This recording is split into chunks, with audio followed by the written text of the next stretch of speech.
desde Perú en la última mesa de esta jornada, la mesa 14 de Desarrollo Compatible, la doctora Alessandra Herrera Jara. Alessandra Herrera Jara, me permito presentarla, es máster iberoamericano en Compliance por la Universidad de Salamanca, España, abogada titulada por la Universidad San Martín de Porres de Lima, Perú, ha sido pasante en el proyecto regional de visitantes internacionales para el hemisferio occidental y Guinea y los estados de los Estados Unidos de Norteamérica. Tiene una amplia experiencia en la administración pública, ha desempeñado diferentes cargos como directora, como asesora de la dirección ejecutiva del Programa de Desarrollo Productivo y Agrario Rural del Ministerio de Agricultura en el Perú, también a cargo de la Dirección General de Orden Público del Ministerio del Interior en Perú, además directora general de la Oficina General de Asesoría Jurídica en el Ministerio de Agricultura y Riego de Perú, ha sido alta funcionaria también como a cargo de la Dirección General de Formalización Minera en el Ministerio de Energía y Minas de Perú, asesorado al despacho ministerial en el Ministerio del Ambiente, diferentes cargos que comprometen además una formación en diferentes diplomados como Derecho Informático y Comercio Electrónico, Derecho a la Minería y Medio Ambiente, en Gestión del Desarrollo Sostenible, Realidad Nacional para el Desarrollo de Inversiones, especialistas en pasivos ambientales y cierre de minas. En fin, Alexandra tiene una amplia experiencia pues, en la gestión administrativa ambiental y nos acompaña desde Lima, Perú, para conducir esta mesa 14, la última de desarrollo compatible. No sin antes decirles a los que están en las salas participando de que se va a compartir, en el caso de los expositores, se va a compartir a través de un drive los emails, los correos electrónicos, porque nos han estado haciendo consultas de querer contactarse de diferentes países. Y eso es parte de la finalidad de este congreso, que entre expertos se conozcan y, unan sus conocimientos y compartan sus experiencias. Así que vamos a compartir esos correos electrónicos a través de un drive y que en los próximos días, también como las presentaciones, se va a subir a través de nuestras redes y de la nueva página web de FISAT.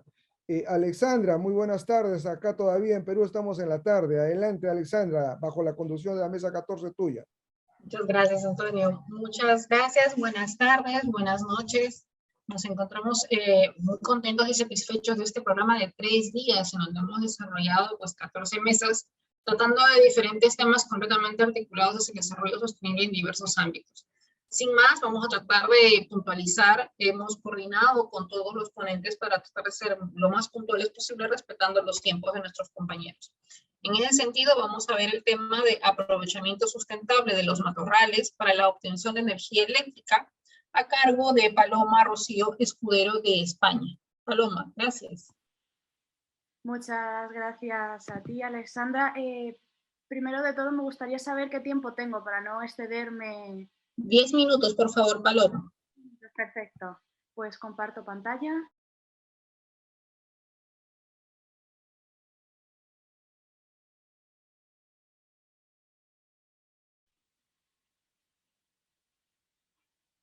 ¿Se ve? Sí, Paloma, lo vemos. Por favor, ponlo en modo presentación. Gracias. Se sigue viendo, ¿verdad? Vale. Pues bueno, estimados asistentes, buenas tardes o buenas noches. Mi nombre es Paloma Rocío Escudero y voy a ser la encargada de presentar el trabajo de nombre Aprovechamiento Sustentable de los Matorrales para la Obtención de Energía Eléctrica, en nombre de José Cabezas, de José Carlos Escudero y de Teresa Sosa de la Universidad de Extremadura. Empecemos con algunos datos sobre esto, a lo que llamamos matorrales. Es que en el área mediterránea, al sur de España, es la vegetación que está más presente y es la más diversa, siendo la especie más destacada la jara pringosa o Cistus ladanifer. Como dato curioso es que el origen de la palabra se sitúa en los dialectos árabes, en el árabe andalusí, pero para los judíos conversos en la península, esta palabra la verdad es que se utilizaba de forma completamente diferente, pero era la que se usaba en el momento y perdóneme la grosería que voy a decir, pero no hay otra traducción. Jara significaba carajo o mierda. Afortunadamente ahora mismo ya solo se usa para la especie vegetal, así que por favor no sé que crean que les estamos insultando. Dejando bromas aparte ya, aquí ya pueden observar lo que es tener delante a estos jarales de flor en todo su esplendor, en valles, montañas, y no de manera ornamental en una ciudad. Lo que caracteriza a la jara es lo que pueden ver en la pantalla, una madera dura pero quebradiza, con esos centímetros de diámetro, y lo más importante son sus hojas, puesto que producen una gomorresina, que es el ládano que desprende un olor, con alto poder alelopático. Y la jara se reproduce mediante semillas, estando estas contenidas dentro de unas bolitas, que es el fruto, llegando a albergar a la vez hasta un total de 2.200 semillas. Ahora vemos en pantalla dos fotos con la flor de la jara, y a la derecha, que es lo interesante, no sé si pueden apreciar esa consistencia brillante en las hojas, eso es el ládano, que tiene consistencia viscosa en la resina. Es muy importante recordar ahora que la alelopatía es el fenómeno biológico por el cual un organismo produce uno o más compuestos bioquímicos que influyen en el crecimiento, supervivencia o reproducción de otros organismos. En este caso, la alelopatía es negativa, puesto que todo lo que se desprende es perjudicial para el crecimiento de las otras plantas. Aquí en esta imagen pues corrobora lo que acabo de decir, vemos de forma muy extensa jaras, pero otras especies vemos 2 o 3 a lo sumo, es bastante limitada. Ahora, ¿dónde prefieren habitar estas jaras? Pues sobre todo son pioneras de suelo típicamente pobres y también de poca profundidad. Aparecen con mucha rapidez en las zonas que están recién quemadas, alcanzando su biomasa más alta cuando tiene 12 años de vida. Aunque en la historia de las especies se citen muchas aplicaciones, las más destacadas fueron anteriormente en cuanto a la fabricación de gelpicón o el carbón débil, usado sobre todo para el calentamiento de familias en los pueblos pequeños y los hogares, y también, aunque al natural no resulte muy agradable, su uso más rentable se encontró curiosamente en la perfumería francesa. Pasados los años, y esto ya es el tema de nuestra presentación, se le encontró un posible uso a la jara, y este fue el cortarla y utilizarla como biomasa, y que se convirtiera así en fuente de alimento para unas calderas, y así producir electricidad mediante una turbina de manera más sostenible. Se pensó que esta maquinaria se encontrase fija en un terreno para facilitar esa recolección y quema de la jara, puesto que en un principio no la quería nadie. El sitio elegido para ello fue el Echosa de los Montes, en Badajoz, España. El experimento, en sus fases iniciales, pretendía rentabilizar una zona y una especie que era bastante proliferante en el Lechosa. También, con la quema de la jara, se controlaba lo que era una superpoblación y se reducía también el riesgo de incendios en la zona, ya que la resina que rezuma la hoja era altamente y es altamente inflamable. Por último, se permitía solamente cortar la jara a mano o, en su defecto, con desbrozadoras de disco. Era, sin embargo, completamente necesario que esa máquina para la energía eléctrica tuviera diariamente y exactamente una alimentación de 17 toneladas métricas. ¿Qué sucedió? Que para esas cantidades había que transportar un gran volumen de jaras, y esto, a la hora de astillar el matorral, la verdad es que era muy complicado y además también bloqueaba la maquinaria. Entonces, con tanto volumen, que se hacía rentable que el transporte, porque el volumen de una jara ocupaba ya gran lugar dentro del vehículo, aunque estuviera podada por partes. Entonces, solo resultaría rentable este transporte si este no iba más allá de 35 kilómetros, porque el coste de la gasolina o el gasoil de los camiones era más caro que el beneficio obtenido en la producción de la electricidad. Ahora, un poco más sobre la rentabilidad, era que se necesitaba tener con certeza la cantidad de biomasa que se podía sostener y durante cuánto tiempo. En los ensayos se consideró que el tamaño óptimo serían 20 por 20 metros cuadrados, y con esto se dispuso que el lugar pues contará al final con una biomasa para un máximo de 40 años. Si a esto le ponemos 12 años para la recuperación de los campos de jarales una vez cortados, podía haber, se estimó, hasta 3 generadores de electricidad en funcionamiento a la vez. El proyecto, en principio, eran todo ventajas y resultaba ideal.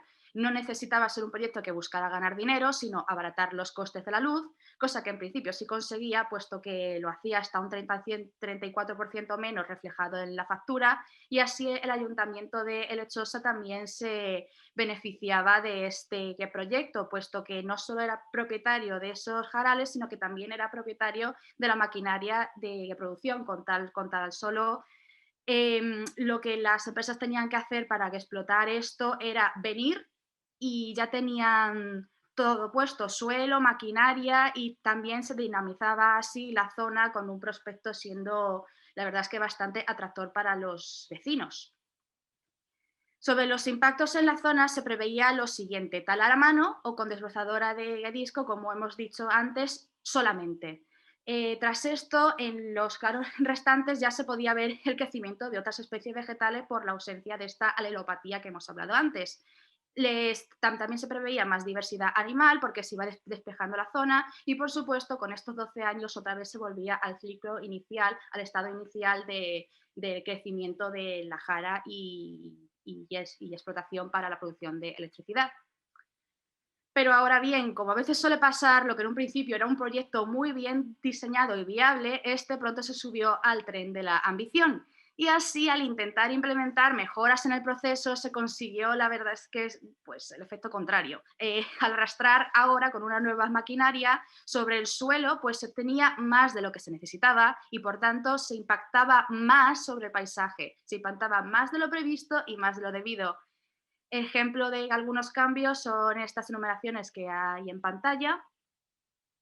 Y con todo ello, pues sucedía que la cubierta del suelo, que antes se dejaba tal cual, ahora mismo esta cubierta desaparecía y se pasaba básicamente a lo que llamamos un territorio inhóspito, porque también se facilitaba el acceso de las escorrentías horizontales. Y a su vez, el ládano de la jara, que es esta resina, formaba una especie de pasta con todo lo arrastrado en el fondo de los contenedores, que esto, al pasar por las turbinas, provocaba unos atascos demasiado largos y de forma demasiado frecuente.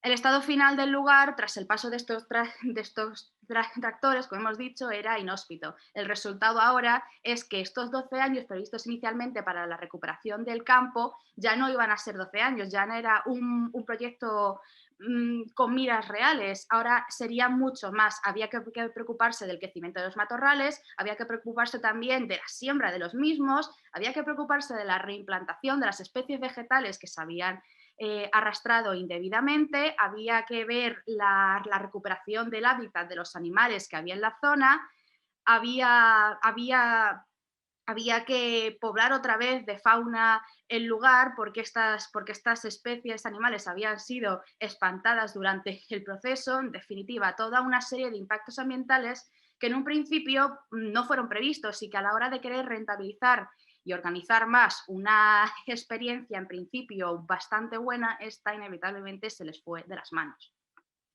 Ya por último, concluimos la presentación con las siguientes consideraciones.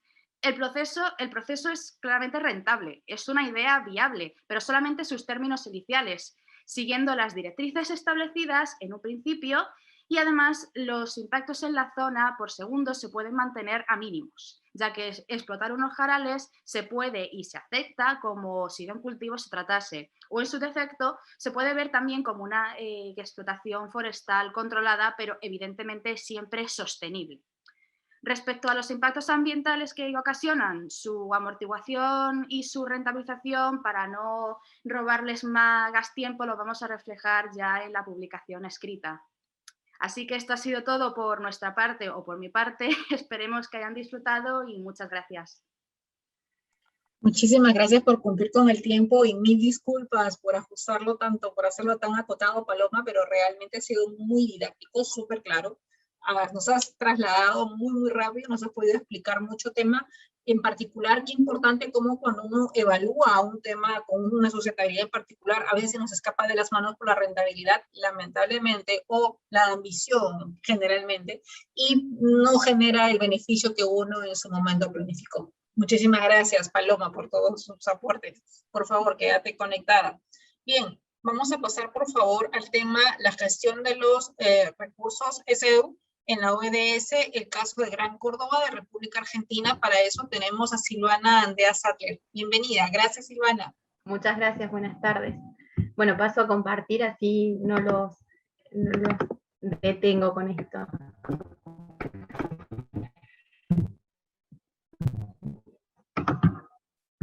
Bueno, como decía recién, es la gestión de los RSU, de los residuos sólidos urbanos, dentro de los Objetivos de Desarrollo Sostenible, el caso para Córdoba, República Argentina. Nosotros estuvimos viendo este caso puntual de la gestión de los residuos sólidos urbanos. Vemos que si bien impacta de manera indirecta en un montón de ODS, en realidad la ODS 12 es la que lo toma de manera directa. El volumen, la disposición y el tratamiento de los residuos sólidos urbanos es un tema que está en boga y es un tema que está en tratamiento en un montón de países del mundo. Argentina no está fuera de este tema. Hay muchas experiencias exitosas, hay distintas etapas que se realizan, como por ejemplo la separación en origen, la recolección diferenciada, el reciclado de materiales hasta la generación de energía. En Argentina las evidencias que se encuentran son muy nuevas, y ya vamos a ver cuáles son las evidencias que podemos ver, tanto en Argentina como en Córdoba en particular. Lo que es la producción de biogás, como les dije recién, la producción energética, dentro de la solución de estos residuos, de la utilización de estos residuos sólidos urbanos, es la última de las etapas. Nosotros podemos utilizar estos residuos sólidos urbanos para producir biogás y con ello energía eléctrica o energía térmica, y vamos a encontrar que este biogás tiene varios componentes, y entre ellos tiene metano entre un 50 y un 70% y dióxido de carbono, por lo cual no solamente la reducción de esos gases en cuanto a cómo se absorben es lo que va a ayudar al bienestar social, sino también el poder reutilizar algunos desechos, ya que muchas materias primas de las utilizadas para el biogás son el desecho de la cría de ganado bovino, ovino, porcino, avícola, entre otros usos, y demás desechos que se utilizan en la industria pesquera de biocombustibles, entre otras. En Argentina, lo que tenemos son entre 60 y 80 proyectos que se están gestando actualmente, y lo que va a ser la producción de biogás. Ya tenemos la primera planta que se hizo en la provincia de San Luis, para generar energía eléctrica, y a su vez las plantas instaladas en el país, si bien son grandes instalaciones, en general lo que hacen es producción para autoconsumo. Para que se comprenda cómo es la situación de lo que es biogás y lo que es energías renovables en el país, la ley 26.093 estuvo vigente hasta principios de este año. Ahora hay un nuevo marco legal que es la 27.640. En este marco regulatorio en el país se regulan precios, cantidades de consumo interno, quiénes pueden producir, de qué manera producir, y una vez que se cubre el cupo interno o el consumo interno, recién ahí se puede exportar la energía producida. Por otro lado, también a través de una ley, que es la 27.191, se refleja que para el año 2025 se plantea como objetivo un 20% de energías renovables dentro de la matriz energética. Esto lleva a que se implanten programas como el programa Renovar, que es un programa que si bien tiene muchas subastas por el momento, muchas licitaciones, y tiene el apoyo del gobierno y de distintos fondos, todavía es algo muy nuevo y no tan desarrollado, son solo proyectos los que se presentan. ¿Qué es lo que vemos? Como ustedes verán ahí, están viendo Argentina, y en Bordeaux ven la provincia de Córdoba, que es el centro del país. Esa provincia central de Córdoba es hacia donde nosotros vamos a dedicarnos, y dentro de ello lo que se ve en el círculo, que es el Gran Córdoba. El Gran Córdoba incluye algunos departamentos como Capital, Colón, y otros departamentos, parte de los departamentos de Río Primero, Río Segundo, Punilla y Santa María. ¿Cuál es la población que tiene la provincia de Córdoba? De 3.6 millones, con una superficie de 164.917 kilómetros cuadrados, y Gran Córdoba, puntualmente, más que el departamento Capital, tiene una población de 2 millones de habitantes, con una superficie aproximada de 20.906 kilómetros cuadrados. ¿Qué es lo que está sucediendo en la provincia de Córdoba? Gran Córdoba, si vemos el censo del 2010, que es el último censo que se hizo en el país, vemos que tenía 1,5 millones de habitantes, y estaba conformado por 468 hogares. De esos hogares, el 4,4% estaba debajo de la línea de la pobreza. Pero es importante saber que el 97% de esos hogares contaba con servicios de recolección de residuos de al menos 2 veces a la semana, y también contaba con cobertura de relleno sanitario. Son muy pocos los hogares que no cuentan con esta cobertura, que son más o menos unos 12.000 hogares en el Gran Córdoba. El 8,67% de los hogares de Córdoba se encuentran ubicados en cercanías de basurales, pero si nosotros vamos a visualizar lo que son las villas miserias o los lugares más pobres del Gran Córdoba, este porcentaje pasa a más de un 50%. En Córdoba actualmente tenemos 8 plantas de tratamiento de residuos y 6 de tratamientos sanitarios. Por otro lado tenemos la región limpia, que es una proporción del territorio, una parte de este territorio, donde se incluyen ciertas localidades donde hay un vertedero controlado y un sistema de gestiones de transferencia. Nosotros tenemos hasta el momento 12 regiones limpias y 21 centros de transferencia. ¿Qué más podemos decir sobre Córdoba? Actualmente el vertedero Piedra Blanca, que está cerca de la localidad de Santana, es donde se están vertiendo los residuos. Hubo bastantes conflictos legales, incluso porque los pobladores estaban en contra de que se localice ahí. Este lugar de residuos ya se está llegando a su fin, llegando a su máximo volumen, y están buscando un nuevo centro de enterramiento. Todos los residuos, ya vamos a ver cuál fue la evolución, pero vamos viendo que están incrementándose a través del tiempo. Si bien vamos a ver qué es lo que sucedió en pandemia, post pandemia se ve creciente esa tasa, sobre todo en relación a la cantidad de la población. Y vamos a ver que el tratamiento de los residuos no es solamente reciclar, sino que es necesario que hayan políticas que Argentina ponga, y que sean políticas firmes, donde se les desartiza a las empresas para que ellos puedan realmente tener un lugar para poder armar una industria y poder reciclar, poder hacer energía y poder ayudar a todo lo que es este sistema de enterramiento, que no sea tan solo el traslado de los enterramientos de un lugar a otro porque se hayan llenado. Dentro de la metodología de trabajo, nosotros vamos a ver datos de Conmecor, tratando de determinar distintos indicadores de residuos sólidos urbanos en Gran Córdoba y ver la posibilidad de analizar datos de panel. Vamos a ver que los datos que proporciona Conmecor son muy pocos, y nosotros observamos que si bien se incrementa la cantidad de residuos sólidos urbanos desde el año 2010 al año 2020 en toneladas promedios mensuales, la mayor cantidad de esos residuos son de residuos domiciliarios. Basurales en segundo lugar, y terceros contenedores, dependiendo del año. Hay años donde los contenedores de terceros ocupan el segundo lugar en cuanto a importancia de residuos. Vemos que se incrementa en el año 2021 la cantidad de residuos, pero si nosotros vemos con respecto, y en el 2020 también, pero si nosotros vemos con respecto a la generación diaria por habitante, observamos que en el año 2020, inicio de pandemia, la cantidad de residuos por habitante disminuye, volviéndose a un nivel de lo que es 2021, ya creciente y parecido a lo que fue 2019 prepandemia. ¿Qué resultados muestran entonces estos estudios? Nosotros observamos que dentro de los residuos sólidos urbanos, lo más importante es la recolección de los residuos municipales, que aportaban más o menos el 60% en todo lo que es Gran Córdoba en los 3 años que mostramos bajo estudio. Los residuos sólidos urbanos de Córdoba están aumentando aproximadamente un 3,5% anualmente, y en el 2016 se pueden indicar que en toda la provincia se recuperan de esos residuos un 15%. Aunque el proceso de reciclaje es el proceso que está intensificado y el que más se está llevando a cabo en estos tiempos, podemos observar que hay nuevas políticas, como por ejemplo empezar con lo que es la producción de biogás, y ya vamos a ir a ese punto. No obstante, todo lo que es la generación de residuos sólidos urbanos por habitante por día, que nosotros lo vimos recién en un gráfico, son datos que van de la mano de lo que se ve en el resto de Latinoamérica, y en el resto de Latinoamérica vemos datos como en Estados Unidos 1,7, nosotros recién veíamos que 1,1 aproximadamente en Argentina, en México 1,3, en zonas urbanas de Chile 0,8 y 1,4. En cuanto a lo que nosotros estamos acá analizando, no se analizan ni costos ni ingresos, solo se está analizando la posibilidad de analizar, valga la redundancia, estos residuos sólidos urbanos, cuál es la cantidad de residuos que tenemos por habitante, y cuáles son los destinos probables de estos residuos sólidos urbanos. El problema que planteamos desde un principio es que en el vertedero Piedras Blancas, en el año 2022, llegaría a su límite de cantidad de residuos que pueda recibir, a su límite de capacidad, y lo que se está buscando en la Municipalidad de Córdoba es buscar un nuevo enterramiento. Como les decía, hay problemas judiciales por los cuales hay quejas de los pobladores para que no se abra un nuevo enterramiento, o por el dónde se va a abrir ese nuevo enterramiento, y creemos que la solución más importante no es solo buscar un nuevo lugar para hacer este enterramiento, sino buscar cómo se van a disponer de esos residuos una vez que estén ahí enterrados, y cómo se van a tratar, ¿sí? No solo llegar a un reciclado, sino buscar un poquito más qué otro agregado de valor se le puede llegar a hacer.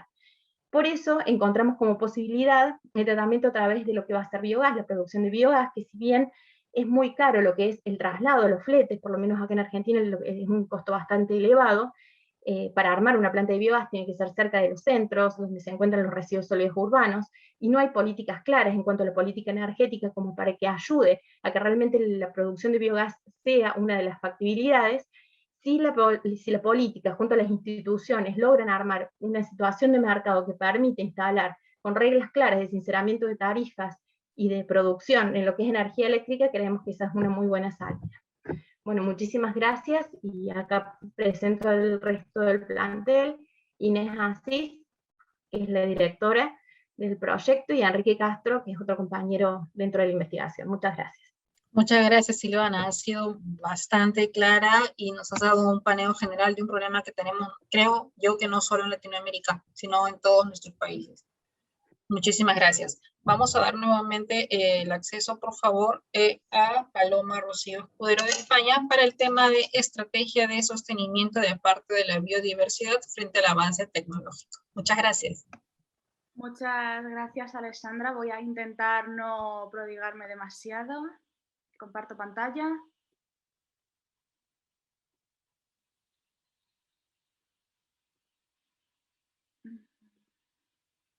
¿Se ve? Perfecto. Correcto, sí lo vemos. Gracias, Paloma. Bueno, me presento de nuevo, soy Paloma Rocío Escudero y hablo en esta ponencia de nombre Estrategia de Sostenimiento de parte de la Biodiversidad frente al avance tecnológico, de nuevo en nombre de José Carlos Escudero y de Teresa Sosa de la Universidad de Extremadura. Voy a empezar con una afirmación, y es que espero que todos los presentes me den la razón cuando afirmo que nos encontramos en un mundo civilizado. ¿Por qué digo esto? Porque los avances humanos van de la mano de los avances en la tecnología e inevitablemente esto crea unas nuevas perspectivas dentro de forma de vida. Por ejemplo, en el llamado estado de bienestar, si ponemos una familia consolidada en el tiempo que quiere todavía estrechar más sus lazos familiares, pretenden irse a vivir a una vivienda independiente, una vivienda unifamiliar, pongamos. Estas viviendas por lo general existen en los márgenes de una ciudad, dando lugar así inevitablemente a lo que es una expansión urbana y a la creación de nuevos núcleos urbanos, así también como de polígonos industriales. La consecuencia más inmediata de esto es que existen vacíos en la biodiversidad al sugerir esa necesidad de ocupar espacios que antes eran solamente de la fauna y de la flora silvestre. El ser humano tiene esa verdadera necesidad de asentamiento y está bien intentar satisfacerla, pero al hacerlo, vegetales y animales son inevitablemente expulsados o se ven obligados ellos mismos a abandonar el lugar, a no ser capaces de adaptarse a ese nuevo ecosistema urbano. Y entonces la pregunta que nos hacemos ahora es la siguiente: ¿podemos y debemos recuperar estas especies huidas del lugar? Y también decimos si existe alguna manera de compaginar este crecimiento del ser humano con la conservación de las demás especies. Merece la pena antes, muy brevemente, remontarse a épocas pasadas y explorar un poco el fenómeno de la romanización, que es altamente similar a la expansión urbana. Grandes emperadores, que también fueron grandes estrategas militares como Marco Aurelio, Julio César, Trajano, usaron la misma estrategia con todos aquellos que eran ajenos a Roma. A los países vencidos o conquistados tras una guerra se les permitía conservar algunas normas, cultura, costumbres, y estos a cambio pagaban tributos y permitían construcciones de ciudadelas y fuertes alrededor, con la ocasional presencia de legiones romanas en el espacio. Al pasar el tiempo que pasaba, pues que esas poblaciones terminaban asimilando el estilo de vida romano, y si no se acababan integrando o se terminaban marchando o terminaban siendo esclavizados o incluso peor, en extremo, acababan en la muerte. En esta diapositiva vemos de manera muy simple una ilustración para hacerlo un poco más diferente, como era Roma y el río Danubio en esa época. Roma hizo esa expansión, ese asentamiento en esa nueva población, en ese nuevo territorio, que al otro lado del río Danubio era Dacia, que seguía existiendo Dacia, pero era una Rumanía en constante y paulatino cambio. Actualmente esta romanización se traduce en una conquista, sí, pero de territorios a la vida silvestre, con avance, por ejemplo, agricultura y ganadería, con la instalación de urbanizaciones, que es el equivalente a esos fuertes y ciudadelas, carreteras, tendidos eléctricos, y las especies autóctonas que habitaban en esas áreas terminan siendo o perseguidas o huidas, dejando estos huecos en la biodiversidad.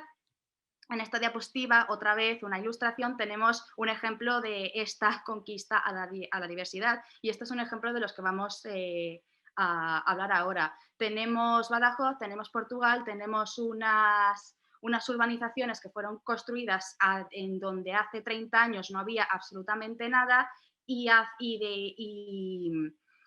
como consiguiente, pues se hizo carretera, parcelas de hasta 25.000 metros cuadrados, una plataforma logística debido a las obras del tren de alta velocidad o el AVE, también una línea ferroviaria, hay campos de cultivo. Es una situación que se revela altamente alterada o impactada en lo que al ecosistema se refiere.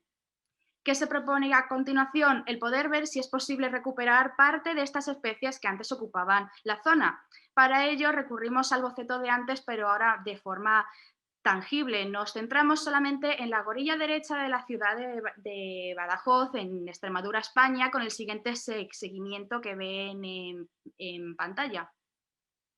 Aquí está Badajoz. Y aquí tenemos un mapa del siglo XIX en el que se representa la ciudad, pero solamente expandida hacia la otra orilla mediante un solo puente llamado el Puente de Palma. No sé si pueden verlo en la imagen. La zona más poblada, sin embargo, es aquella en la que previamente había ya asentamientos de origen musulmán del Califato de Córdoba, que estos posteriormente fueron reconvertidos tras la toma del reino cristiano de León de la ciudad. En la siguiente foto, ya de mediados de siglo, ya se observa cómo el centro de la ciudad va creciendo a la redonda. En la otra orilla se aprecia un poquito más de urbanización, de industrialización, pero todavía la actividad primaria era la ganadera y la agraria, por lo que en estos terrenos se utilizaban en exclusiva casi a eso. Sin embargo, ya en la época de los 70 se observa que debido al crecimiento humano y de actividad fue necesaria la construcción de 2 puentes, así como de otra expansión a lo ancho y a lo largo en la orilla originaria. Como referencia, ahora unos datos. Badajoz no es una gran ciudad, cuenta con los habitantes que ven ahí, y hasta hace poco no fue cuando se decidió ocupar la margen derecha del río Guadiana, que en las imágenes previas era la menos poblada, y se decidió pues construir centros comerciales, expansión del polígono industrial y de, como he dicho al principio, más viviendas unifamiliares. Para simplificar esta tarea de recuperación de la biodiversidad, se escoge tan solo la orilla del río que termina en la frontera con Portugal, aunque sin embargo las aplicaciones técnicas y los resultados serán extrapolables a ambas orillas. Como referencia, aquí ya en vez de un dibujo tenemos una foto aérea del Badajoz actual y vemos que hay 4 puentes activos, hay una gran concentración de viviendas, hay también una gran explotación agraria y ganadera, y también se están construyendo muchísimas carreteras para dar estos servicios. Distinguimos ahí entre zonas industriales, zonas comerciales, zonas de viviendas con 3-4 pisos por casa o parcelas de un solo piso, más alejadas de la zona antigua. También distinguimos los antiguos fuertes de defensa, que ahora están reconvertidos en centros de recreamiento, en museos, también vemos más viviendas y, como no, la línea ferroviaria. De forma más simplificada todavía más, tenemos Badajoz dividido en 2 zonas, la parte antigua, que está en amarillo, y luego también tenemos la parte que está rodeada en azul, que es la de expansión urbanística, que es la más reciente en el tiempo. La variación temporal, así como curiosidad, en 1900 había casi 31.000 habitantes, en los años 70 fue cuando ya por fin se superaban los 100.000, que fue cuando se construyeron estos 2 puentes, y el año pasado los censos contaban que Badajoz tenía casi 151.000 habitantes en ese momento. Ahora, sobre estas nuevas urbanizaciones, es lo que se observa en pantalla, que cada parcela no ocupa mucha superficie.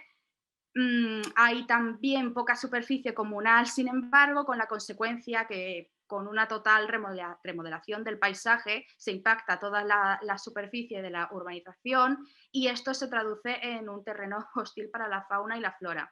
Entonces, ¿es realmente el crecimiento de una pequeña ciudad? ¿Puede esto llegar a requerir grandes masas de viviendas y en conjunto de urbanizaciones?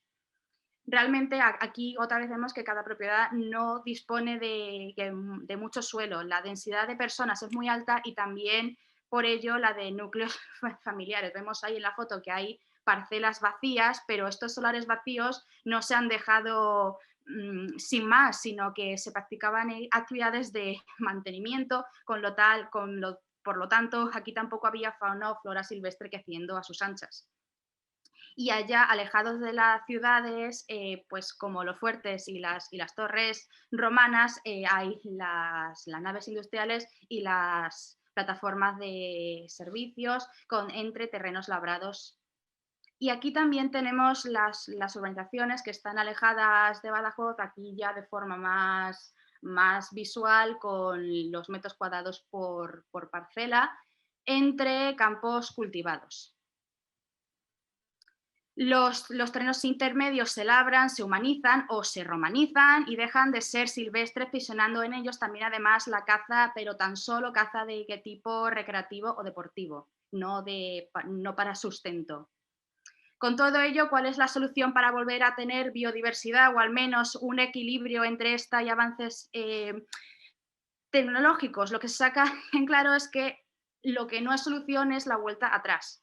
Es inviable logísticamente, no es lógico y la única forma de que esto sucediera es si ocurre mañana una catástrofe terrible a nivel mundial. Por ello, aunque a nivel económico y social no nos vemos capacitados para hacer afirmaciones desde este punto de vista, sí que podemos hacerlas desde el punto de vista conservacional y aceptar microislas o mini islas en un entorno urbanizado. ¿Qué quiere decir esto? Pues la verdad es que no es un procedimiento nuevo. Se trata de la creación de estas islitas, de mantenimiento de los ecosistemas sin que haya intervención humana alguna sobre las mismas. Una tarea bastante difícil porque los humanos tendemos a ese orden. Consideramos que si se hicieran con islas de mayor tamaño, como se mostraron en estudios anteriores, la relación superficie-biodiversidad podría acoger a más especies, sí, pero la acogida de todas resulta bastante dudosa en áreas limitadas, por lo que el mantenimiento de la sostenibilidad se va a complicar. Existen dos tipos de microislas, las que ven ahí, las lineales y las densas. Las densas, aunque parezca mentira por el propio significado de la palabra, son las más proclives a sobrevivir. En esta imagen de toma reciente vemos un ejemplo de lo que son las microislas lineales que están al margen y a lo largo de la carretera de las urbanizaciones. Detrás tenemos más casas y terrenos labrados. Estos son los bordes o cunetas que permiten aquí especialmente la creación de refugios para pequeños mamíferos, entre otros. Aquí tenemos otro ejemplo de microisla, pero esta vez densa, también en las cunetas, pero con una diferente distribución. En estos casos habría que evitar, como ya hemos dicho, la humanización sobre estas islas. Aquí en la imagen tenemos una microisla en la que aparecen retamas y demás matorrales, que exceptuando ese terreno son constantemente destruidas alrededor por los campos de cultivo que hay en activo. El experimento en concreto consiste en dejar crecer microislas en uno de los terrenos que hay dentro de una de las urbanizaciones que han ido proliferando en Badajoz. En este caso, en la urbanización Río Calla, vemos el ejemplo de la parcela refugio. En esta urbanización, ahora si hacemos zoom, tenemos las parcelas de 5.000 metros y las de 25.000 que están sensiblemente más conservadas, ya que al ser más grandes no tienen tanta explotación dentro de ellas. En la parcela refugio se propuso lo siguiente: dejarlas a merced de los agentes externos, como es en este caso intervención de animales, de lluvia, viento, y así observar el proceso natural de la misma. Vaya, el único cuidado, eso sí, que se ofrece a esta parcela es la vigilancia física para que no se produzcan incendios en la misma y así que no afecten a otras parcelas vecinales, puesto que allí pues, son zonas residenciales. Y contemplando estas guías, este ya es el resultado de la experiencia durante años que todavía sigue en curso. La parcela refugio, como estamos viendo, alberga a lo largo del año diferentes mamíferos pequeños, así como sus refugios a lo largo de todos estos meses. La naturaleza ha dado rienda suelta a su libertad.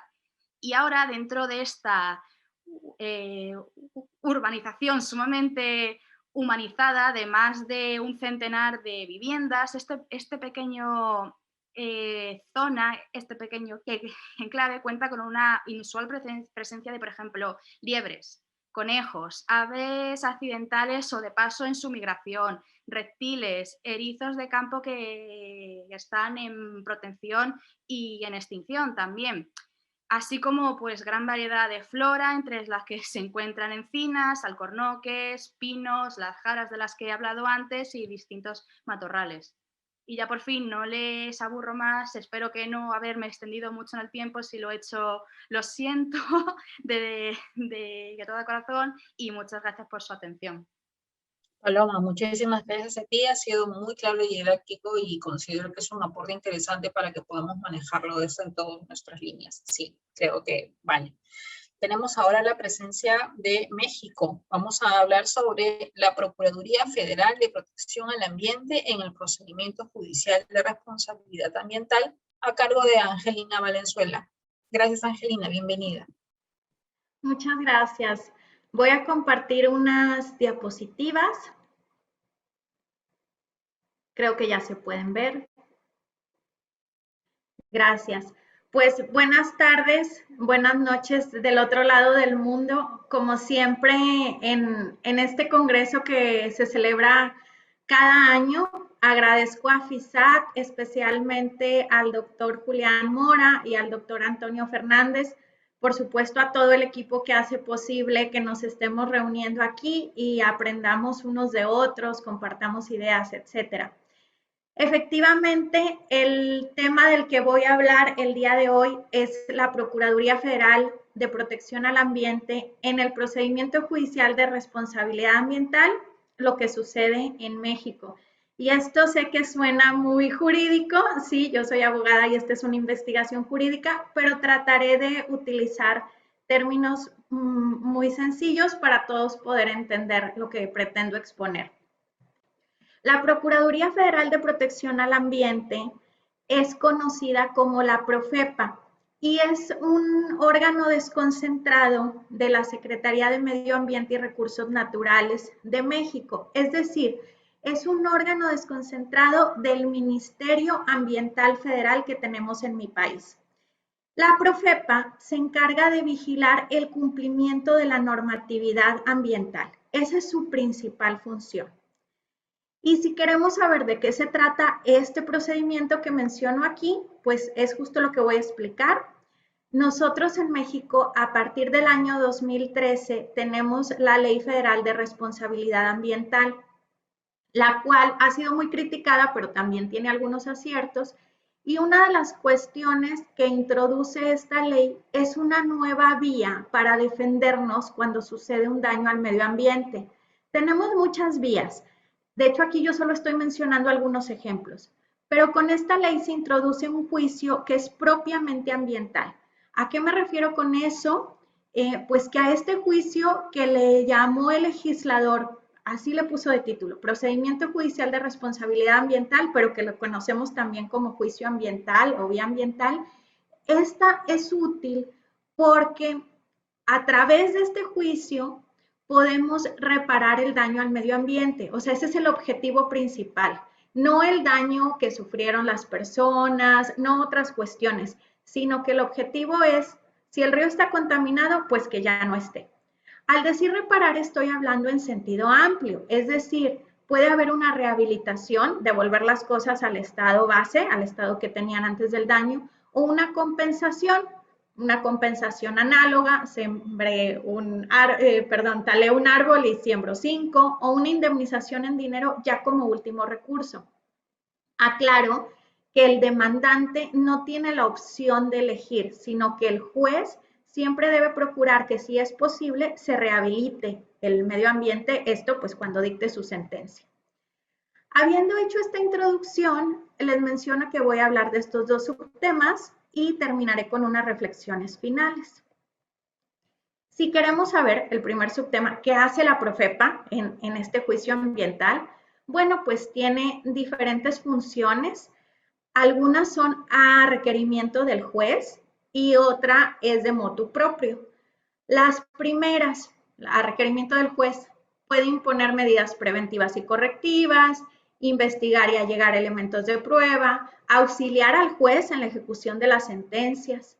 Pero a mí me interesa el día de hoy referirme especialmente a la que la Profepa realiza por sí misma, que no lo requiere el juez, que es demandar. Puede demandar si así lo decide. ¿Quiénes pueden demandar en este juicio ambiental? Digo pueden entre comillas, porque todos podríamos, pero si no tenemos un derecho procesal que nos asista, decimos los abogados, si no tenemos legitimación activa, pues va a servir de muy poco. Entonces, podemos demandar, o pueden, las personas físicas que habitan la comunidad adyacente al daño, las ONGs que representan a estas personas físicas del punto 1, siempre y cuando cumplan con ciertos requisitos, la federación a través de la Profepa y las procuradurías o instituciones estatales, lo que en otros países son los departamentos, en conjunto con la Profepa. En resumen, la Profepa puede demandar en este juicio. Pero, ¿qué pasa si la Profepa no demanda? Porque no está obligada a hacerlo. Pues yo aquí me imagino a esta mujer que le pongo de nombre Guadalupe, ya que tenemos muchas Guadalupes en México. Imagínense que ella se considera que está afectada por un daño a esta laguna que vemos aquí, pero ella no es habitante de la comunidad adyacente. Entonces ya no tiene cómo acudir a este juicio, no tiene legitimación activa.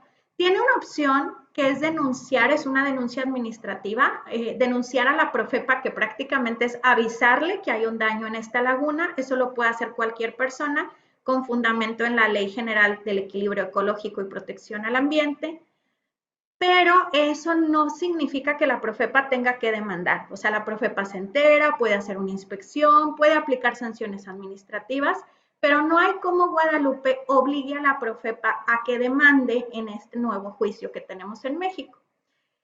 Y es así que, acudiendo al derecho comparado, para mí surge una idea, porque veo que en Chile, en esta ley, tienen como titulares de la acción ambiental, o sea, también de una acción donde se intenta reparar el daño al medio ambiente, a los que han sido afectados, las municipalidades y el Estado. Pero aquí hay algo bien interesante. En el artículo 54 de esta ley se menciona que las municipalidades pueden demandar en representación de cualquier persona que se lo requiera, obviamente pues dentro de su territorio, ¿verdad? Que el daño suceda ahí. Y se vuelve más interesante la legislación de Chile cuando se establece que la municipalidad debe demandar en 45 días. Puede decidir no hacerlo, pero entonces tiene que emitir una resolución fundada y notificarle al requirente esta resolución. Y si no se pronuncia la municipalidad, entonces va a ser responsable solidariamente de los perjuicios que se ocasionen, los perjuicios al afectado. Ojo, no a Guadalupe, a cualquier afectado sería aquí, ¿sí? Y bueno, esto ha dado pie a que se hable también, pues que nosotros en México particularmente, yo dirigí una tesis de una alumna, Scarlett Valenzuela, que llevamos el mismo apellido por casualidad, y decía, pues esta idea de la responsabilidad solidaria del municipio en Chile me parece muy interesante. Aclaro que en la responsabilidad solidaria, tanto el municipio como el que ocasiona el daño al medio ambiente serían responsables al 100%, se puede demandar a uno u otro en el orden que se quiera, y eso pues claro nos hace pensar que podríamos hacer algo parecido con la Profepa en México, habría que adaptarlo. Yo más bien me inclino por una responsabilidad subsidiaria con base en el principio el que contamina repara o el que contamina paga, preferentemente reparar, rehabilitar, en el que primero estaría obligado, el primer responsable sería el que causa el daño al medio ambiente, y solo si no pudiera ejecutarse una acción en contra de este, bueno, pues ya la Profepa, en este caso, no el municipio, porque en México sería la Profepa, tendría que hacerse responsable del daño en caso, si adoptáramos un sistema como este, que no hubiera demandado o no hubiera justificado con base en la legislación por qué decide no hacerlo en un plazo que se podría determinar para México. Es decir, Chile nos puede servir como inspiración para que en México tengamos algo semejante. Con esto que yo planteo, le estaríamos dando a la Profepa un rol protagónico en este nuevo juicio, lo que viene muy bien a cuento porque la Profepa, recalco, es la encargada de vigilar el cumplimiento de la normatividad ambiental en México. Y esto lo podemos llevar a cabo mientras esperamos grandes cambios. Algunos tenemos esperanza en que el derecho en México avance en este sentido, que es aplicable para muchos lugares de Latinoamérica, en que la legitimación activa, o sea, que cualquiera pueda demandar, que cualquier persona pueda acudir a juicio, pero eso lo veo todavía lejos. También algunos queremos que se reconozcan derechos de la naturaleza a nivel constitucional, es decir, que la naturaleza sea un sujeto de derechos, como por ejemplo ya se hizo en Ecuador y en algunos otros lugares ha sucedido a través de sentencias, por ejemplo, a través de leyes, pero también lo veo muy lejano. Lo que sí ha habido es sentencias progresistas y tengo la esperanza, la expectativa que haya más en las que con base al principio de progresividad y al principio de no regresión, pues nuestros jueces, nuestros juzgadores sean más audaces, más atrevidos, pero mientras podríamos tener este papel protagónico de la Profepa. Y claro, esto significaría también que tome un papel protagónico en la justicia alternativa, porque el que está legitimado a demandar también está legitimado en la conciliación, en la mediación, entonces podría hacerse también un ajuste en ese sentido, eso será objeto de futuras investigaciones. Y pues ya que tenemos muy poquito tiempo, me despido dejándoles mis datos de contacto. Me encantaría recibir noticias de alguien que quisiera continuar una conversación sobre este tema o alguno cercano. Mi línea de investigación principal es la conciliación de conflictos ambientales, entonces espero hacer una futura investigación con la segunda parte. Muchas gracias por su atención. Angelina, muchísimas gracias. Yo creo que nos has dejado a muchos con ganas de más, definitivamente. Así que vamos a estar contactándonos de todas maneras por interno y viendo cómo continuamos con esto. Y eso es lo bonito de ese tipo de congresos, ¿no? Nos dejan con ganas de querer seguir avanzando. Muchísimas gracias, Angelina. Muchas gracias. Por favor, a ti. Vamos a Paraguay para hablar sobre el rol del juez en la defensa del medio ambiente. Quien nos va a explicar el tema es Claudia Jessica Mosqueira. ¿Hubo algún cambio? Claudia. Estaba en sala. Hola, ¿me escuchan? Hola, ¿me Sí, te escuchan? escuchamos, se está acoplando, Sí. Claudia, por favor. Sí, no me deja activar la cámara. Bueno. No te tenemos. Hola. Claudia, tienes dos ordenadores o quizás también el móvil encendido. Tienes que cancelar Sí, uno. ok.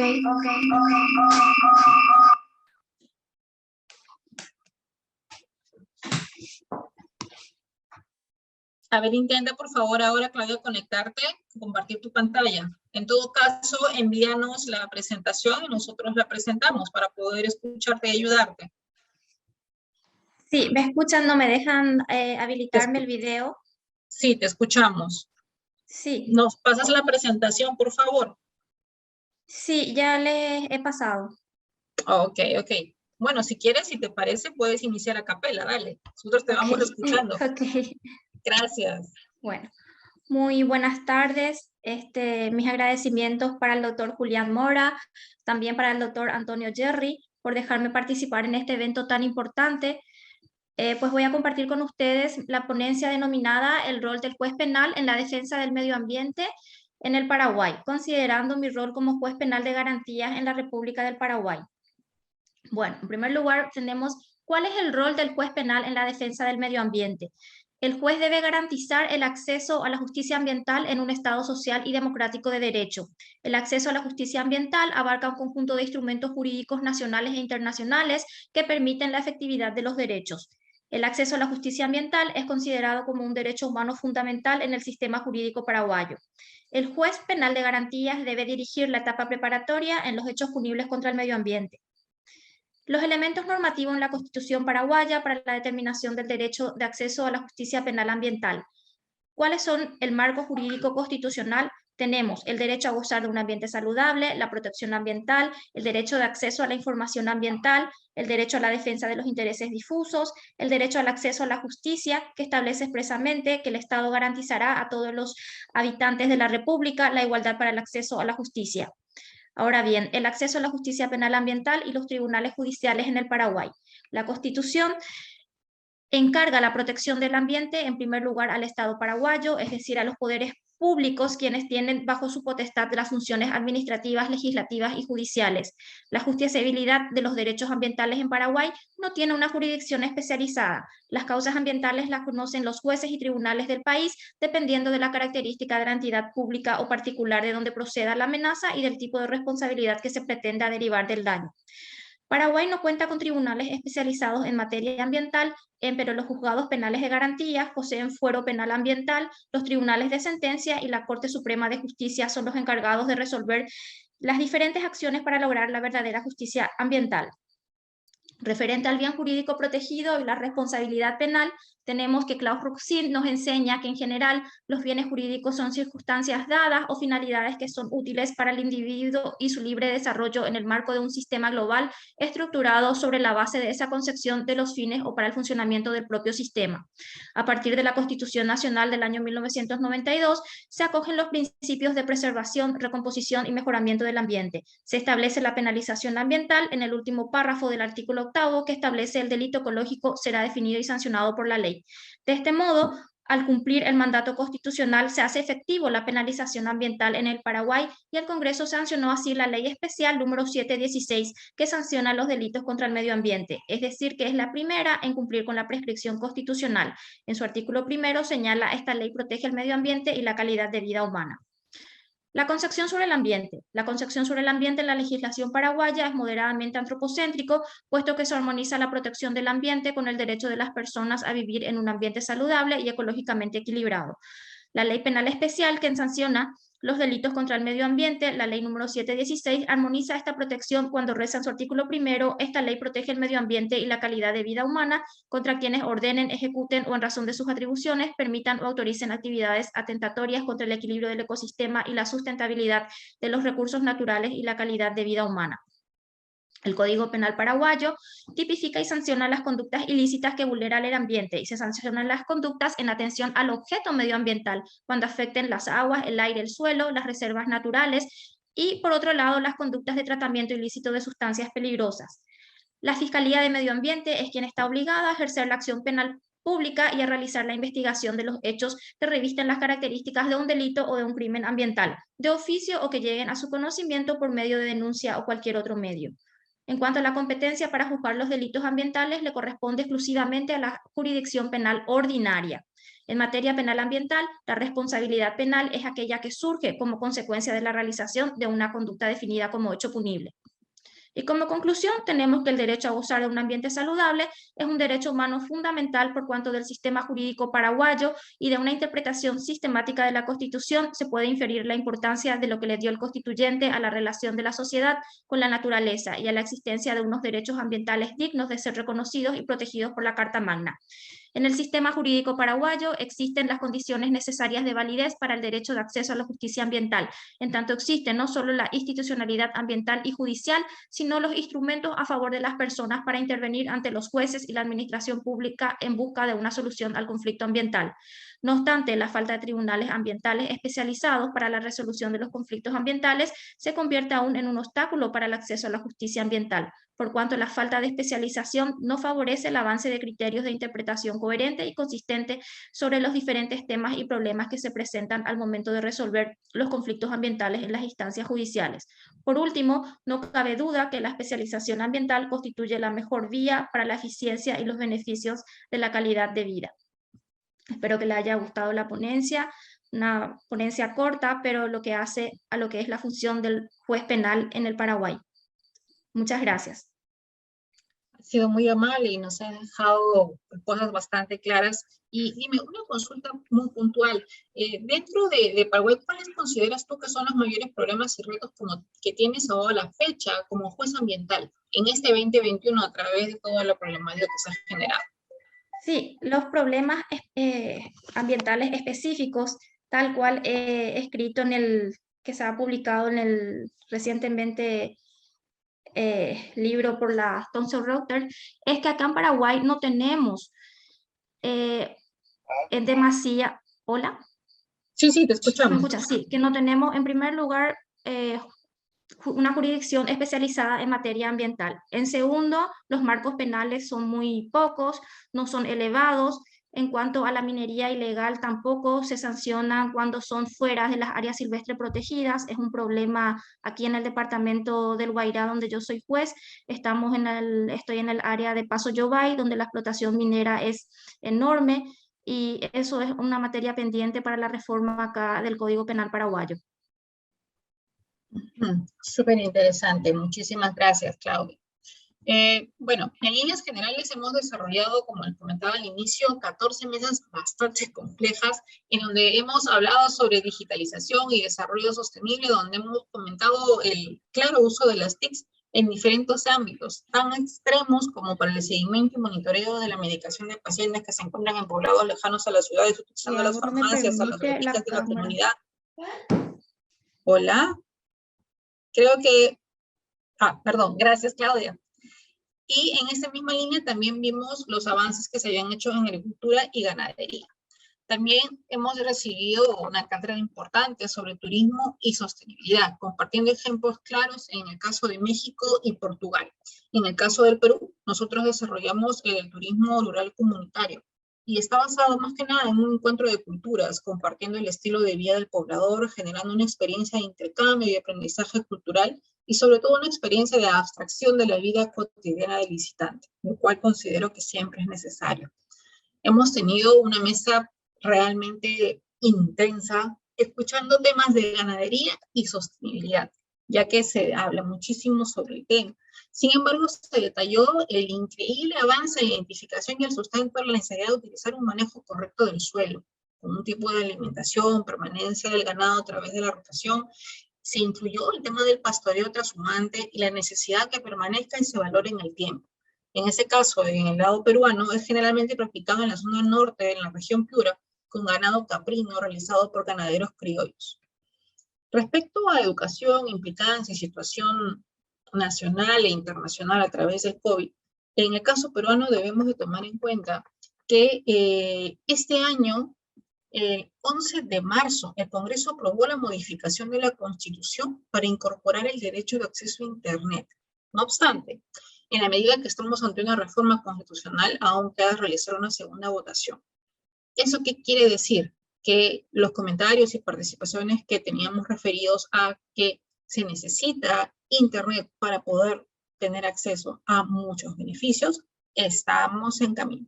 El Ministerio de Transportes y Comunicaciones ha implementado un plan denominado el Plan Todos Conectados, que está en camino, proyectándose de a pocos, y en Congreso todavía se encuentra en proceso de ratificación para hacer la modificación constitucional.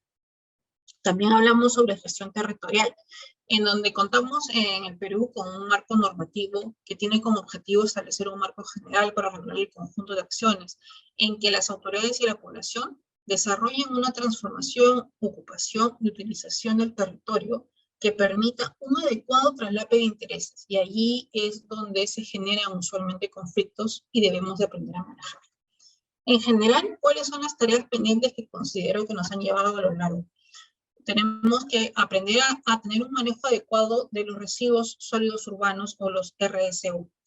Promover el manejo de las TICs en todos los ámbitos de desarrollo. Promover y participar el turismo rural comunitario, tan importante. Y adquirir y valorar productos que permitan valorar el costo agregado que se maneja ante el desarrollo comunitario o la trazabilidad en determinados productos, como el caso del ganado colombiano que se nos explicó en el primer día. Cuando hemos hablado del día de hoy temprano, hablábamos de la explotación forestal y la bioeconomía en el marco de generación de clústeres productivos de desarrollo con valor agregado. También debemos de manejar ese tema, y en base a las últimas presentaciones, aún como abogada, tenemos muchísimo que hacer en Sudamérica. Dentro del marco de RSU, reitero, o residuos sólidos urbanos, tenemos que buscar metodologías nuevas. No solamente podemos hablar de un enterramiento, sino tenemos que hablar de un tratamiento. Y ahí involucro mucho al manejo y gestión que todos generemos respecto a que debemos de tener un crecimiento económico. Sí, es correcto, pero debe conllevar ello un ámbito ambiental sostenible, no insostenible como que lamentablemente en muchos aspectos se viene generando. Me retiro no sin más agradecer a cada uno de los miembros que han participado de esta mesa y mi saludo y mi agradecimiento a cada uno de ustedes. Muchas gracias, Antonio, Julián. Gracias, Alexandra. Muchas gracias. De verdad ha sido una síntesis muy acertada de lo que has mencionado respecto a nuestras mesas y a esta última que has conducido sobre desarrollo compatible. Una jornada que estamos llegando ya en los minutos finales, antes de las palabras de nuestro presidente, que va a ser el cierre y el agradecimiento por estos 3 días de jornada interesantísimos, compatibilizando los horarios en 2 hemisferios. Vamos a tener las palabras de clausura de la señora Carolina Mejía, que es la alcaldesa del Ayuntamiento del Distrito Nacional de Santo Domingo, de la República Dominicana. Ella ha estado conectada minutos antes, bueno, horas antes también, pero estamos salvando el tema de a veces de la conectividad. A ver si ya la tenemos en administración. Nancy nos puede decir. Muy bien, ahí está. Hola, soy Carolina Mejía, alcaldesa de Santo Domingo. Reciban todos mis más afectuosos saludos a los miembros de la Fundación Internacional para la Sostenibilidad Ambiental y Territorial FISAT. Nos sentimos felices de saber que nuestra ciudad será la sede de la 7ª versión del Congreso Internacional de Sostenibilidad Ambiental y Territorial, rumbo al desarrollo sostenible. Dios mediante, el próximo 19 al 21 de octubre del 2022 los estaremos esperando. Con alegría y con los brazos abiertos les recibiremos a los diferentes expertos locales e internacionales que participarán. Hasta octubre. Muchas gracias a la alcaldesa, muchas gracias a la señora Carolina Mejía. Ya nos anunció y compartió, estamos suscribiendo unos convenios también con el Ayuntamiento del Distrito Nacional de República Dominicana y agradecemos desde ya la gentileza de aceptar y promover el apoyo para el 7º Congreso en octubre del próximo año, que será presencial y esperamos vernos todos nosotros. Bueno, el arquitecto Jesús Mayovanex Suazo Paradis, que es el director de planeamiento urbano del Distrito Nacional de Santo Domingo, tiene a su cargo las palabras complementarias a las de clausura de la señora alcaldesa. Jesús, muy buenas tardes. El audio.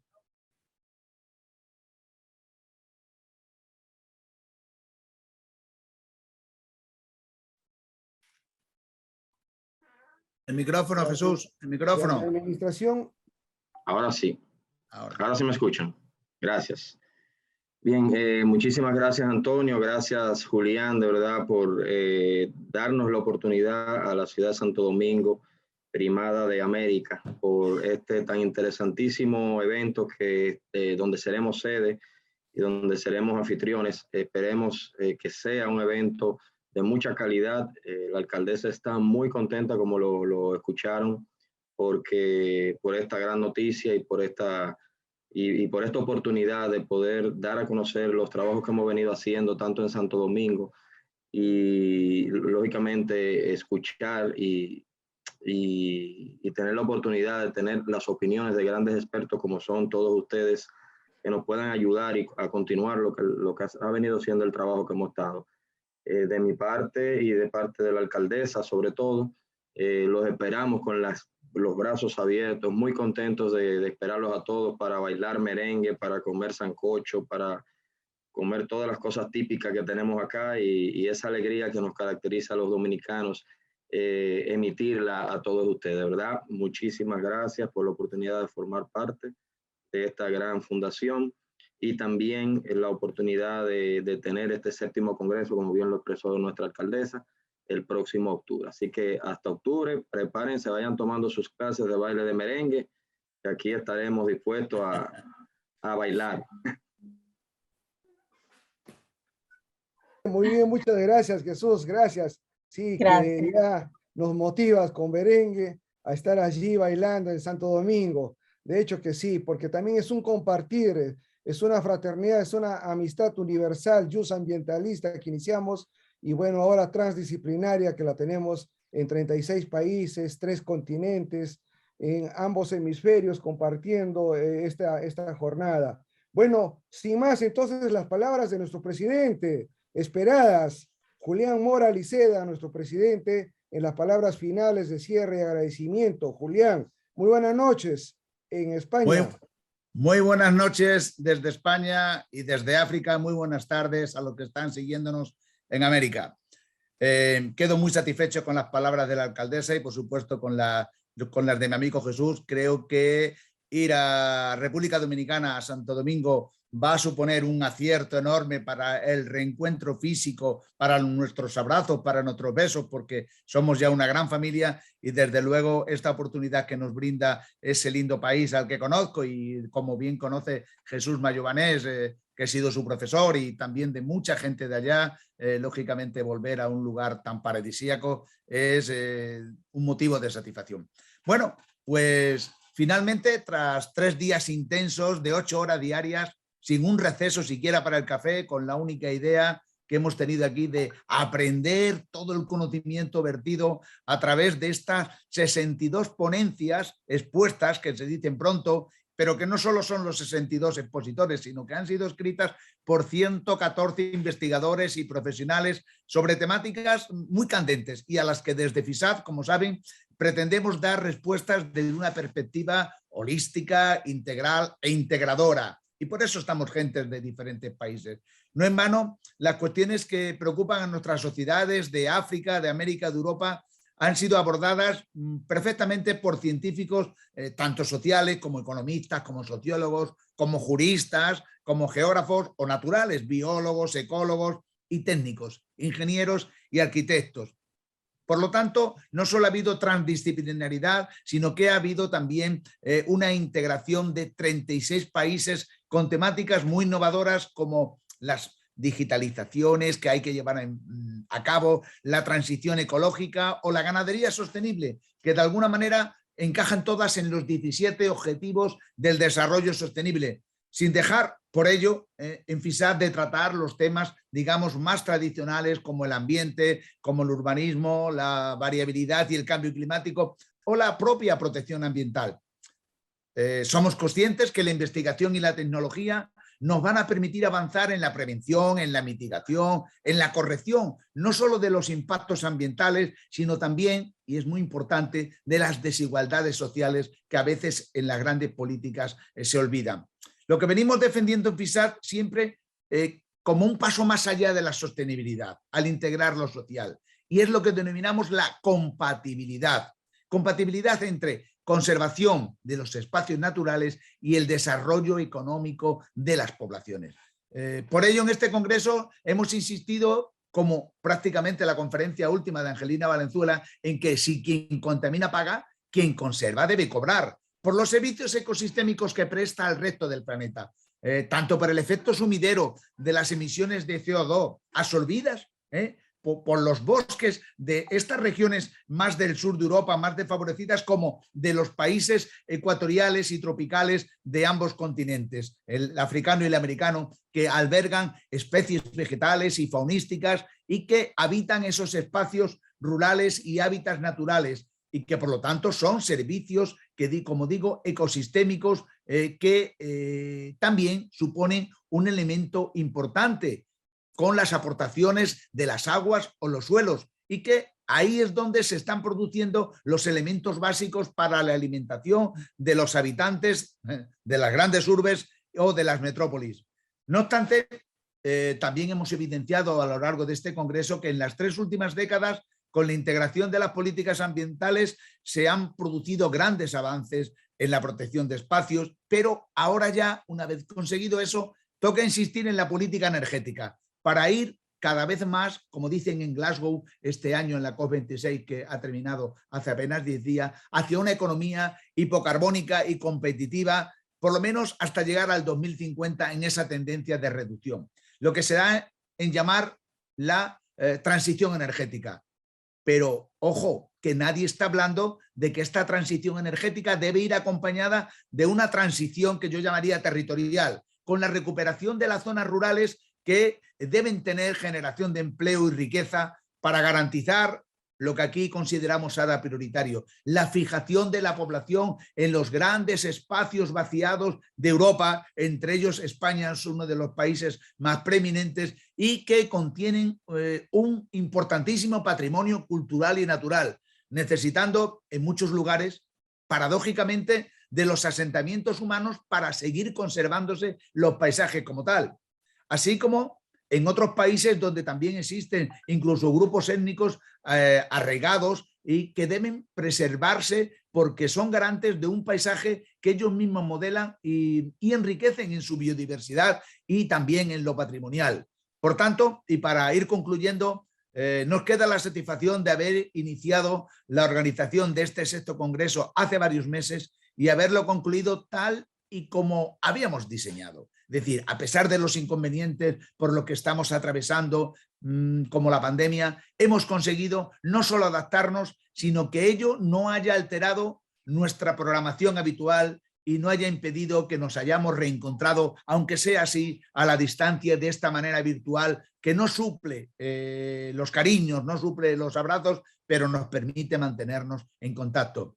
El éxito yo creo que se ha debido exclusivamente a la elevada participación de ponentes y a la calidad de sus trabajos, para los que a todos no me cabe más que felicitarles y al mismo tiempo también a los moderadores que han llevado a buen puerto las tareas asignadas.